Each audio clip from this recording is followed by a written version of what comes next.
మీ జీవితంలో ఈ కేసుని ఇప్పటికీ మర్చిపోలేకున్నాను అలాంటి ఒక కేసు ఎప్పుడైనా ఏదన్నా కనిపించింది? రాత్రి 9:30 టూ వీలర్ మీద వెళ్తున్నానండి. వెనక నుంచి స్పీడ్ గా ఒక మినీ ట్రక్ ఎక్కడెక్కడ దెబ్బలు? ఇక్కడి నుంచి 3 రోజులు కాన్షియస్ లో లేరు, అయినా కానీ ఎందుకు పోలీసులు కేసు తీసుకోలేదు? మన వ్యవస్థ అటువంటిదండి. మీరు ఎవరితో పెట్టుకున్నారో చెప్పచ్చు. ఆ రోజుల్లో ఉన్న సిట్టింగ్ ఎంపీ, ఆ రోజుల్లో ఉన్న ఎమ్మెల్యే స్థాయి వ్యక్తి, 350 కోట్లు బిజినెస్ టర్న్ ఓవర్ కలిగిన ఏమని ఇచ్చారు complaint? Attempt to murder commission లో నేను వేయడం జరిగింది. కానీ వాళ్ళు ఏం చేశారంటే ఏ పిల్ల నా కొడుకు ఈడేం పిక్తాడని చెప్పాను.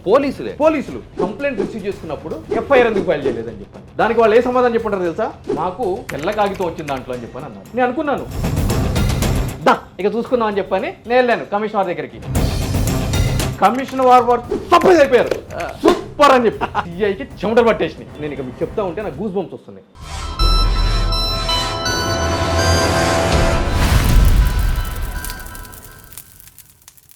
మన దేశంలో ఇటీవల జరిపిన అధ్యయనాల ప్రకారం 60 ఏళ్ల వయసు దాటిన వారిలో చాలామంది మోకాళ్ళ సమస్యలతో బాధపడుతున్నారు. అందులో మోకాళ్ళ చిప్పులు అరిగిపోయి చాలామంది సర్జరీకి వెళ్తున్నారు. అయితే సర్జరీయే దిక్కు అనుకునే వారికి ఎపియాన్ పెయిన్ క్లినిక్ ఒక శుభవార్త చెప్పింది.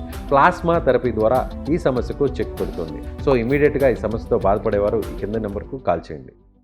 నమస్తే, నేను విజయ్. మనతో పాటు ప్రముఖ అడ్వకేట్ నరేష్ సుంకర్ గారు ఉన్నారు. నమస్తే సార్. నమస్తే అండి. సార్, మీ జీవితంలో ఇన్నేళ్ల కెరీర్లో ఈ కేసుని ఇప్పటికీ మర్చిపోలేకున్నాను అలాంటి ఒక కేసు ఎప్పుడైనా ఏదన్నా కనిపించింది? నేను కెరియర్కి రాక ముందు నుంచే కూడా సోషల్ యాక్టివిస్ట్గా ఎన్నో సామాజిక పరమైన అంశాల్లో నేను ముందుండేవాడిని అండి. అందులో భాగంగానే సంస్థల మీద కానీ వాళ్ళు చేసే అవినీతి మీద కానీ ఆర్టీఐలు వేస్తా, రైట్ టు ఇన్ఫర్మేషన్ యాక్ట్స్ ప్రకారం వేసి ఇన్ఫర్మేషన్ తీసుకుని వచ్చి సంబంధించిన కోర్టుల ముందు నేను కేసు అనేది ఫైల్ చేయడం జరిగేది. ఇందులో భాగంగా నా మీద కక్ష కట్టి ఒక గ్రూప్ ఏం చేసింది అని అంటే కనుక హిట్ అండ్ రన్ కేసులో నన్ను చంపేయాలని చెప్పి పథకం రచించింది. ఎలా? 2013-14 అండి. ఒక రోజు నేను ఏం చేశాను అని అంటే కనుక రాత్రి 9:30 అప్పుడు నేను టూ వీలర్ మీద వెళ్తున్నానండి. వెనక నుంచి ఆల్ ఆఫ్ సడన్ గా స్పీడ్ గా ఒక మినీ ట్రక్ కొట్టేసిందండి. కొట్టేసింది? యాక్సిడెంట్ కొట్టేసింది. ఆ మినిట్ లో నాకేం జరిగిందో కూడా తెలియలేదు. కొట్టేసిన తర్వాత బై గాడ్ గ్రేస్ కాన్సైన్స్ తోటి నేను ఏం చేశాను అంటే కనుక ఫోన్ తీసి 100కి ఫోన్ చేసి నాకు యాక్సిడెంట్ అయిందని చెప్పి, అదే విధంగా ఇద్దరు నా బెస్ట్ ఫ్రెండ్స్ కి కాల్ చేసి నేను పడిపోయానండి. ఎక్కడెక్కడ దెబ్బలు? ఇక్కడ నుంచి రైట్, ఇక్కడ నుంచి ఇక్కడ వరకు ఈ మొత్తం ఇరిగిపోయినాయండి. ఓకే. ఆ స్క్రాచెస్ అన్ని ఉంటాయి ఇవన్నీ ఇక్కడ నుంచి. దాని తర్వాత ఇక్కడ కూడా నాకు సర్జరీ జరిగింది. నెక్స్ట్ డే అరౌండ్ 10 o'clock ఏమో నేను ఒక హాస్పిటల్లో ఉన్నాను. అది కూడా నాకు ఎట్లా వచ్చింది అంటే కనుక నేను అరుస్తున్నాను నొప్పికి. ఒక 2-3 రోజుల తర్వాత నేను స్థిమితం అయిన తర్వాత నాకు సంబంధించిన సంబంధికులతోటి పోలీస్ స్టేషన్లో కంప్లైంట్ ఇవ్వడానికి నేను పంపించానండి. సో హౌఎవర్ నా కంప్లైంట్ తీసుకోలేదు. తలకు దెబ్బ తగిలింది, 3 రోజులు కాన్షియస్ లో లేరు, అయినా కానీ ఎందుకు పోలీసులు కేసు తీసుకోలేదు? మన వ్యవస్థ అటువంటిదండి. ఒక 15-20 రోజుల తర్వాత మా ఫ్రెండ్ని పిలిపించి ఒక కంప్లైంట్ రాపిచ్చి దానికి సంబంధించిన స్కానింగ్ రిపోర్ట్స్, మెడికల్ రిపోర్ట్స్, అదే విధంగా కంప్లైంట్ ఏ రోజు జరిగింది ఏంటి అని చెప్పని. ఏమని ఇచ్చారు complaint? Attempt to murder. If you don't mind, మీరు ఎవరితో పెట్టుకున్నారో చెప్పొచ్చు? ఆ పేర్లు చెప్పకపోయినా ఏ స్థాయి వ్యక్తులు చెప్పొచ్చా? ఆ రోజుల్లో ఉన్న సిట్టింగ్ ఎంపీ, ఆ రోజుల్లో ఉన్న ఎమ్మెల్యే స్థాయి వ్యక్తి, అప్పటికే ఒక 350 కోట్లు బిజినెస్ టర్న్ ఓవర్ కలిగిన ఒక పారిశ్రామికవేత్త, బిజినెస్ మ్యాగ్నెట్. నేను కంప్లైంట్ రాసిన తర్వాత నా యొక్క ఎక్స్రే రిపోర్ట్స్, దాని తర్వాత ఫొటోస్, మెడికల్ బిల్స్ అవన్నీ కూడా జత చేసి సంబంధించిన పోలీస్ అధికారికి, ఏసీపీకి, డీసీపీకి స్పీడ్ పోస్ట్ చేయడం జరిగిందండి. పంపించిన తర్వాత నేను పూర్తిగా రికవర్ అవ్వడానికి నాకు ఒక 6 నెలల నుంచి 8 నెలల సమయం పట్టిందండి. ఓకే. అప్పుడు నేను ఫైట్ చేయడం స్టార్ట్ చేశానండి. ఎందుకంటే కనుక నేను about to start my practice. అంటే యాజ్ ఏ లాయర్ గా మీదే మీకు ఫస్ట్ కేసు అయింది? ఎగ్జాక్ట్లీ. ఓకే. అంటే నా లైఫే నాకు మోటివేషన్, నా లైఫ్ లో నేనే హీరో. ఇప్పుడు నా ముందు ఒక పెద్ద చిక్కు ఉంది, టాస్క్ కనిపిస్తుంది. ఎగ్జాక్ట్లీ. నా ఇచ్చిన ఫిర్యాదు మీద ఏం యాక్షన్ తీసుకున్నారు అని సంబంధించిన ఇన్స్పెక్టర్ కి ఆర్టీఐ వేసానండి. ఓకే. దానికి 30 రోజుల సమయం ఉంటుంది. 30 రోజుల సమయంలో ఆ వ్యక్తి నాకు ఎటువంటి ఆన్సర్ ఇవ్వలేదు. దాని తర్వాత అప్పీలేట్ అథారిటీ ఏసీపీ ఉంటాడు కాబట్టి ఏసీపీకి నేను అప్పీల్ చేశాను. దానికి ఎటువంటి ఆన్సర్ రాలేదు, రిప్లై లేదు. దాని తర్వాత ఏం చేశానంటే కమిషన్ లో నేను వేయడం జరిగింది. తర్వాత మొదటి రోజు వాయిదాకి సంబంధించిన పోలీస్ అధికారి ఎస్ఐని పంపించడం జరిగింది.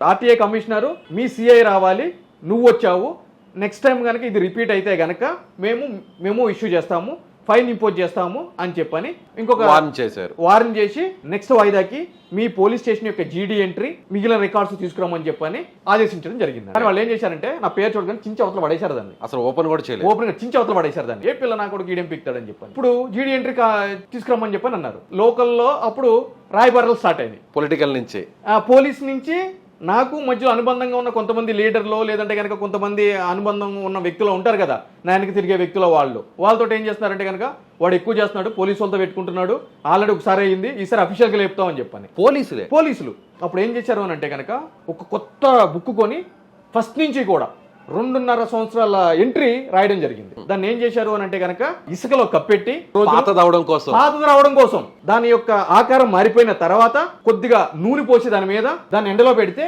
మీకు ఎగ్జాక్ట్లీ పాత పుస్తకం రూపం వస్తుంది. దానికి వాళ్ళు నెక్స్ట్ డేట్ ఆఫ్ హియరింగ్ కి ఆ పుస్తకం పట్టుకుని వచ్చారు. ఆల్రెడీ వాళ్ళ పుస్తకం తయారు చేశారని సంగతి నాకు తెలుసు కదా. సో బీయింగ్ ఏ విక్టిమ్ నేను కమిషనర్ వారిని రిక్వెస్ట్ చేశాను, ఆ పుస్తకం ఒకసారి నాకు కల్పించండి, జెరాక్స్ సెట్ నాకు ఇవ్వండి, అట్లనే ఫిజికల్గా నాకు ఇవ్వాలి అని చెప్పాను. సో ఆబ్వియస్లీ ఇవ్వమని చెప్పాను అన్నారు. ఇవ్వమని చెప్పిన తర్వాత పుస్తకం చూస్తే క్లియర్గా నాకు అర్థమైంది. కమిషనర్ ముందు కూడా పెట్టాను, సార్ చూడండి ఇప్పుడు మీ పర్పస్ కోసము వీళ్ళు ఇది చేశారు, పుస్తకం చేశారు అని చెప్పి పుస్తకం తీసుకుని వచ్చారు అని చెప్పాను. అలా పుస్తకం ఎందుకు తయారు చేశారు అని అంటే కనుక నేను పంపించిన స్పీడ్ పోస్ట్ లెటర్ వాళ్ళు జీడీ ఎంట్రీ చేయాలి, జీడీ ఎంట్రీ చేయలేదు. దాని తర్వాత జీడీ ఎంట్రీ చేయడానికి పుస్తకం తయారు చేశారు. ఆ జీడీ ఎంట్రీలో నోటు పెట్టారు, తప్పు మీద తప్పు మీరు రిసీవ్ చేసుకున్నామని చెప్పని అన్నారు. రైట్, మరి కమిషనర్ వారు అడగడం జరిగింది, మరి కంప్లైంట్ రిసీవ్ చేసుకున్నప్పుడు ఎఫ్ఐఆర్ ఎందుకు ఫైల్ చేయలేదని చెప్పాను. దానికి వాళ్ళు ఏ సమాధానం చెప్పంటారు తెలుసా, మాకు తెల్ల కాగితం వచ్చింది దాంట్లో అని చెప్పని అన్నారు. మీరు పంపించిన పోస్ట్ లో తెల్ల కాగితం. ఆ రోజు నా యొక్క ఆశలు, నా యొక్క ఇంథియాజం అంతా కూడా చచ్చిపోయినాయండి. Ruled out from the scene and life అని చెప్పని అనుకున్నాను. నేను ఇంకొక వాయిదా ఇచ్చారు. నేను ఎలా పంపించాను దాన్ని, స్పీడ్ పోస్ట్ ద్వారా పంపించాను. సో నేను పంపించింది కంప్లైంట్, నా ఎక్స్రేలు, నా మెడికల్ షీట్స్ ఇవన్నీ ఉన్నాయి. సో నా కవర్ వెయిట్ అప్రాక్స్ 180 గ్రాములు ఉందండి. అదే ఖాళీ బ్లాంక్ పేపర్ అయితే ఉంటుంది 15 రూపాయలు ప్లస్ 2.25 అంటే 17 రూపాయలు. 17 రూపాయలు దా ఇక చూసుకుందాం అని చెప్పని రైట్ నేను వెళ్ళాను కమిషనర్ దగ్గరికి. కమిషనర్ వారికి ఏం చెప్పాను అని అంటే కనుక let's call for the postal department person అని చెప్పని అన్నానండి.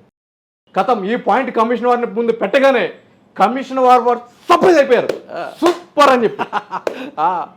సిఐకి చెమటలు పట్టేసినాయి, అయిపోయింది నా పని అని చెప్పి. లాస్ట్ అండ్ ఫైనల్ అని చెప్పి 2 days టైం ఇచ్చారు. ఇక్కడ అతను ఎప్పుడైతే కనుక కమిషన్ నుంచి స్టేషన్కి వెళ్ళాడో ఇమ్మీడియట్లీ ఎఫ్ఐఆర్ రిజిస్టర్ అయిపోయింది.